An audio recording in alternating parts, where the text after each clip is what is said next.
बहुत काफ़ी ये सेलिंग होती है।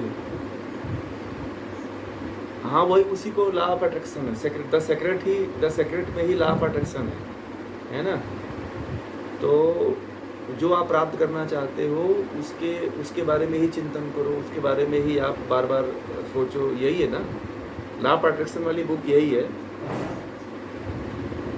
मिल गया है जी। कृतज्ञता प्रकट करो अपनी जो है।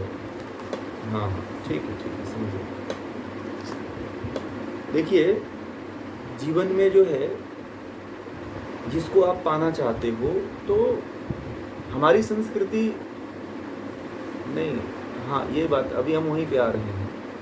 मेरी बात को पूरा कर लेने दीजिए, आपका प्रश्न मैं फिर पूछूंगा। तो हमारी संस्कृति का ये पार्ट नहीं है लॉ ऑफ अट्रैक्शन। ये किसका विषय है? हमारे संस्कृति में भगवान श्री कृष्ण ने कहा है कि कामना रहित होना है। क्या करना है? कामना रहित होना है। और जो लॉ ऑफ अट्रैक्शन आया है, कहाँ का ये कंसेप्ट है? ये कहाँ का कंसेप्ट है? ये पश्चिम देशों से आया हुआ है लॉ ऑफ अट्रैक्शन। ठीक है, ये जो पश्चिम कंट्रियाँ हैं उन्होंने जो है इसके ऊपर बहुत अच्छी पुस्तक लिखी गई है। ठीक है, वह है द सेक्रेट के नाम से फेमस है। इसकी वीडियो भी है, तो उसकी वीडियो भी देखिएगा। तो उस वीडियो में तमाम तरह की बातें आती है कि एक व्यक्ति है, वो सोचता है कि मेरा चप्पल चोरी हो जाए, तो देखता है तो वास्तव में चोरी हो गया। वो सोचता है कि मुझे ये चीज़ मिल जाए, तो वास्तव में उसको मिल जाती है। ठीक है, तो देखिए ये क्या है, यह जो मैनिफेस्टो है, ये जो भी लोग इसके प्रति बहुत ज़्यादा अट्रैक्ट हो रहे हैं, वह इसमें केवल अट्रैक्शन भौतिकता की तरफ है, भौतिकवाद को प्राप्त करने के लिए। ठीक है, और जब इसमें सबसे अधिक जो है उपयोग कोई हो रहा है, सबसे अधिक जो यदि इसके ऊपर कोई कार्य हो रहा है, तो वह केवल भौतिक संसाधनों को इकट्ठा करने के लिए ही हो रहा है। ठीक है, कि किस तरह से मैं कोई कामना करता है कि मेरे घर में गाड़ी आ जाएगी, मेरे बंगले हो जाएंगे, मेरे पास इतने नौकर हो जाएंगे, मुझे ये नौकरी मिल जाएगा, मैं आज 2 साल बाद जो है मेरे पास जो है इतने पैसे, इतने करोड़ रुपए हो जाएंगे, मेरे पास इतने प्रॉपर्टी हो जाएगी। ठीक है, तो ये एक विषय है, अच्छा है, कामना करना चाहिए। ठीक है, हम लोग इसको कहते हैं अपने संस्कृति में, संस्कृत में, हिंदी में जो कहते हैं वो इसको कामना कहते हैं। क्या कहते हैं? कामना, इच्छा। अब इसमें क्या होता है कि अब इसमें पूरा का पूरा जो हमारी एनर्जी है, पूरा का पूरा सांसारिक वस्तुओं को प्राप्त करने में केंद्रित हो जा रही है। इसको जो संसार की वस्तुएं हैं, उन संसारिक वस्तुओं को प्राप्त करने में हमारी पूरी की पूरी एनर्जी केंद्रित हो जाती है। और जब वहाँ पे केंद्रित हो जाती है, तो जो और आपके केंद्र हैं वह केंद्र कमजोर पड़ जाते हैं। ठीक है, जैसे कि कोई बहुत बड़ा बिजनेसमैन है, तो वह अपने आप को किसी बिजनेस के ऊपर केंद्रित करके जो है पैसे और कंपनियां आदि बना तो लेता है, परंतु पता है उसका कौन कौन सा भाग टूट जाता है, कौन कौन सा भाग बिखर जाता है। शारीरिक पार्ट प्रभावित हो जाता है, मानसिक पार्ट प्रभावित हो जाता है, सामाजिक पार्ट प्रभावित हो जाता है, और सबसे महत्वपूर्ण जो विषय होता है वह आध्यात्मिक पार्ट प्रभावित हो जाता है। ठीक है, हमारे यहाँ जो है जीवन का जो कंसेप्ट बताया गया है, जीवन का जो कर्तव्य बताया गया है, वो सबसे पहले बताया गया है। क्या बताया गया है? हमारे देश में, हमारे संस्कृति में धर्म 4 पुरुषार्थ करने की बात कही गई है। कितने पुरुषार्थ? 4 पुरुषार्थ हैं, 4 प्रकार की कामनाएं हैं, 4 प्रकार का मैनिफेस्टो है अपना। कौन कौन सा? धर्म, दूसरा अर्थ, काम, मोक्ष। ये 4 प्रकार के जो है हमारे यहाँ जो है मैनिफेस्टो है, जिसके ऊपर हमारे प्राचीन काल से हमारे ऋषि मुनि और जो भी इसके ऊपर जो बुद्धिजीवी हुए हैं वो इसके ऊपर वर्क करते हैं। परंतु जो ये केवल लॉ ऑफ अट्रैक्शन आई है वो केवल एक बिंदु के लिए। क्या एक बिंदु पे अगर केंद्रित होकर के आप अपने पूरे जीवन को सफल बना लोगे? क्या माइकल जैक्सन ने पूरी दुनिया में सबसे अधिक पैसा कमाया, क्या वह अपने आप को बचा पाया? नहीं ना। क्या अपने आप को आध्यात्म के क्षेत्र में लेके जा पाया? क्या अपने आप को शारीरिक रूप से मजबूत कर पाया? क्या अपने आप को मानसिक रूप से मजबूत कर पाया? नहीं ना। परंतु अभी एक नई खबर आ रही है, पता है क्या?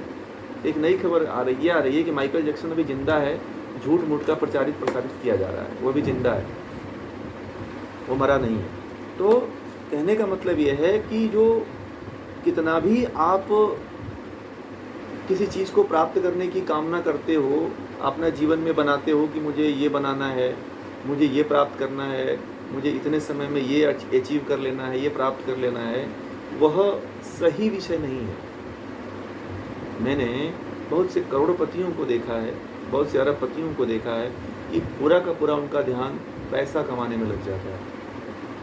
बेचारे उनके जीवन में ऐसा होता है कि पैसा तो खूब कमाते हैं परंतु कुछ भी नहीं खा सकते हैं, जीवन का आनंद नहीं ले सकते हैं। कई ऐसे धनाढ्य व्यक्तियों को देखा है, कई ऐसे मैन्युफेस्टो वालों को देखा है, कई ऐसे अभिव्यक्ति वालों को देखा है मैंने कि उनका जीवन जो है केवल लिक्विड पे चल रहा है। कोई वेंटिलेटर पे चल रहा है, कोई जो है व्हील चेयर पे चल रहा है। तो क्या इस तरह का जीवन चाहिए? बताइए, क्या इस तरह का जीवन सही होता है? नहीं होता है ना। तो हमारे देश का जो मैनिफेस्टो है वह यह है कि पहले आप धर्म को धारण करिए। धर्म का मतलब होता है धारण करना। इसको धारण करना तो सत्य है, क्षमा है, दम है, अस्तेय है, इंद्रिय निग्रह है, धैर्य है। इसको अपने जीवन में धारण करो आप सबसे पहले, कभी दुख नहीं होगा आपको। और उसके बाद से अर्थ की प्राप्ति करो। ये नहीं कहा जाता है कि आप अर्थ की प्राप्ति न करो, अर्थ की भी प्राप्ति, अर्थ मतलब होता है धन, तो धन की भी प्राप्ति करो। और उसके साथ साथ ये कहा जाता है कामना रखो आप। जब आप धर्म को धारण करोगे, अर्थ आपके पास हो जाएगा, तो कामना भी करो। कामना कैसा करो? संयम में रह के कामना करो। हमारे यहाँ जो कामना की बात कही गई है, काम जिस काम की बात कही गई है, उस काम में ये कहा गया है कि वह संयमित होना चाहिए। हमारी संस्कृति का देखिए, हम लोग क्या है कि दूसरे लेखकों का, दूसरे विद्वानों के ज्ञान को पढ़ते तो हैं, किताबों को पढ़ते तो हैं, परंतु हम लोग अपने शास्त्रों को नहीं पढ़ते हैं।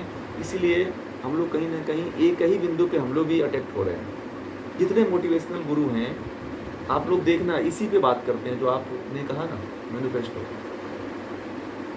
इसी के ऊपर सबसे अधिक बात करते हैं। पूरी दुनिया को जो है अटैक उसी पे कर रहे हैं, केंद्रित कर रहे हैं। लोगों को मजा भी आता है। मैं बहुत से ऐसे मोटिवेशनल गुरु को जानता हूँ जो दुनिया को मोटिवेशनल तो देते हैं, परंतु बेचारे अंदर से बड़े नेगेटिव हो चुके हैं। वह दुनिया को पॉजिटिव तो बनाते हैं, परंतु उनका घर सबसे अधिक परेशान है। क्यों? क्योंकि भारत में जो ऋषियों ने जो खोज किया है, वह खोज दुनिया की सबसे उत्तम खोज है। उसकी तरह कोई दुनिया की खोज है ही नहीं। इसीलिए कामना करो, संयमित कामना होना चाहिए, एक कंट्रोल में, लिमिट में कामना होनी चाहिए, जिससे आपका जीवन बेकार ना हो जाए। जैसे मान लीजिए कि कामना आपको करना है, तो आपके पास परमात्मा ने करोड़ों की संपत्ति दे दिया है, तो अब आप क्या करो, उसको अपना मेहनत करके, पुरुषार्थ करके उसके ऊपर वर्क करो, उसी को बढ़ाओ। आप और कामना मत करो कि मुझे और भी प्राप्त करना है, और भी प्राप्त करना है।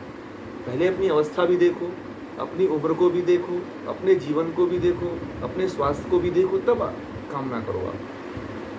नहीं तो इस तरह का आप अट्रैक्शन करते रहोगे, केवल पूरा का पूरा अपने जीवन को इस पर केंद्रित कर दोगे, तो जो हमारा चौथा पुरुषार्थ है, वह मोक्ष है, उसको नहीं प्राप्त कर पाओगे।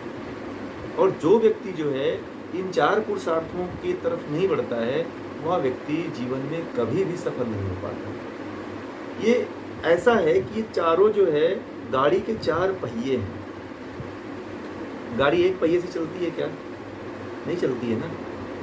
तो एक पहिए पे कभी भी चलने का प्रयास मत करिए कि मुझे एक पहिए पे चलना है। और जो लॉ ऑफ अट्रैक्शन है, जो द सीक्रेट है, उस पुस्तक में केवल एक पहिए पे चलने की बात कही जाती है। और एक पहिए पे चलने वाला व्यक्ति कभी, ठीक है ना, एक पहिए पे चलने वाला जो व्यक्ति होता है वह कभी भी सफल नहीं हो पाता है। आप देखना, शारीरिक, मानसिक, आध्यात्मिक रूप से कमज़ोर होता है। मैं बहुत से अरबपतियों को देखा हूँ, बहुत से लोग हैं जो बेचारे पूरा जीवन लगा दिए पैसे कमाने के लिए, परंतु उसको एक पैसा, एक चवन्नी भी नहीं भोग पाते हैं, छोड़ के चले जाते हैं। हार्ट अटैक हो जाता है, बीमारी हो जाती है, कैंसर हो जाता है, मर जाते हैं। एक व्यक्ति को मैं जानता हूँ, बहुत अमीर हैं, उन्होंने कहा कि जो आप बताते हो ये आप मुझे पहले मिले होते। ठीक है, वो अभी भी कहते हैं, उनकी उम्र खत्म होने वाली है, वो ऐसा कहते हैं कि आप मुझे काश पहले मिले होते तो मेरा जीवन शायद अच्छे राह पे चला होता। तो मैं उनसे कहा कि शायद मैं पहले भी मिलता तब आप मुझे नहीं पकड़ पाते, नहीं पहचान पाते, क्योंकि आपको उस समय जो धुन था वह पैसे की धुन थी। बोले कि ये तो बात सही है, क्योंकि मैं इतना व्यस्त था कि मैं कभी इसके ऊपर घर में कभी इसके ऊपर सोचता नहीं था, विचारता नहीं था, कभी ये चीज़ सुनता नहीं था। केवल एक ही धुन लगी हुई थी कि मुझे ये प्राप्त करना है, और यही विचार चलता रहता था। अब पछताते हैं, कहते हैं कि अब देखिए जीवन में इतना कष्ट है, मानसिक रूप से कष्ट है। उनका सब कुछ रहते हुए अकेले रहते हैं, सब उनको मेड उनका जो है उनका सेवा कर रहे हैं, बच्चे कहीं अलग रहते हैं, पत्नी कहीं अलग रहती है, परिवार वाले कहीं अलग रहते हैं, वो कहीं अलग रहते हैं। तो कोई सुख शांति है क्या? इस तरह का जीवन चाहिए क्या?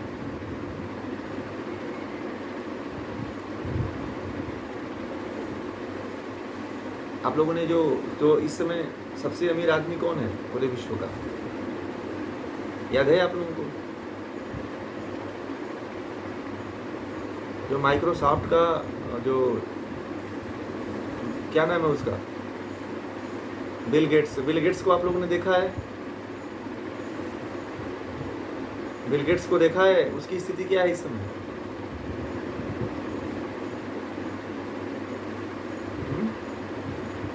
उसके बारे में आप लोगों को पता है?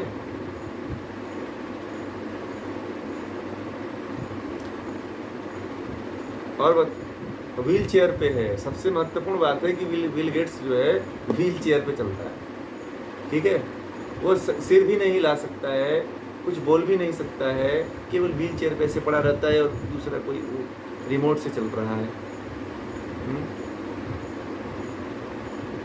आपने पूरे जीवन को उसने लगा दिया, परंतु क्या इन सबको वह प्राप्त कर पाया? आप लोग तो बड़े सौभाग्यशाली हो कि अभी भी चलो आप लोग अपने जीवन को इतना व्यतीत कर दिए हो, लगा दिए हो, फिर भी आप लोगों को धर्म, अर्थ, काम और मोक्ष का एक सबसे महत्वपूर्ण विषय जो है उसको पकड़ रहे हो आप लोग एक साथ, यानी कि जीवन को बैलेंस करके चल रहे हो आप।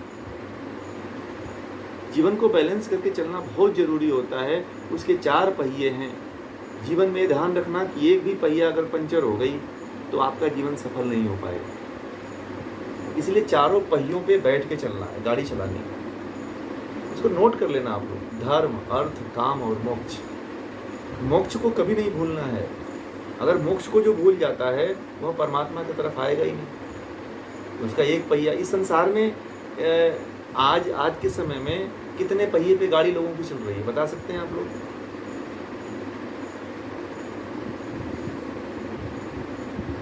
केवल 2 पहिए पे चल रही है। इस पे केवल 2 पहिए पे लोगों का जो है जीवन चल रहा है।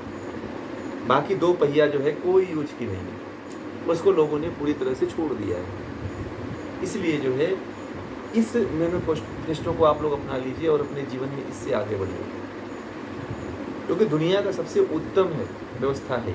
ऋषियों ने इसको बहुत प्रमुखता दिया। ठीक है ना?